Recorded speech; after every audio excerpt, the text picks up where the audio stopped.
Diane, so in this era of dire predictions about media, one of the things that's unique about Bloomberg and Bloomberg Businessweek is the fact that you guys are growing. Can you talk about sort of how that's happening and what's driving that from your end?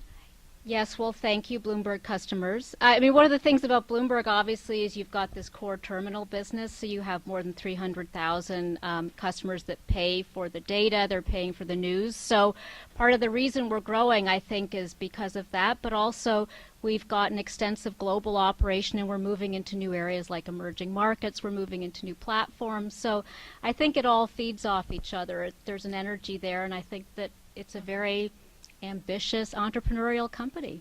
We've talked a lot about the influence of big data on how the world of business is changing. How are you guys using data within Bloomberg Businessweek to impact how you're managing, editing, and driving the business?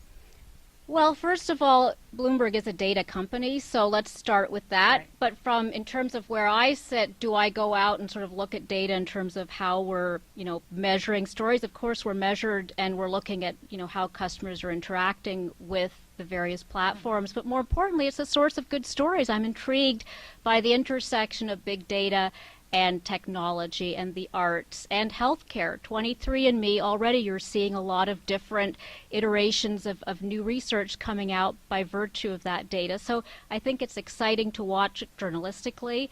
I think that we're a company that's been playing in that space, frankly, for decades. And so that would be all I'd say. We don't measure stories on impact in that way, but clearly it's having a big impact in how we approach the world. Fascinating. How do you see journalism skills changing in today's era versus in the past? You talked about a new source of sources. What are some of the other skill sets that are changing? I think that, clearly being multi-platform helps. If you're smart on Twitter, good for you. But at the end of the day, the base skills are still the same. You ask more questions than you answer. You are curious. Your goal is to find the truth, to make people smarter, to see around corners, and to create community where people come together, essentially, and can make each other smarter. So I don't think the basic skills of journalism have changed.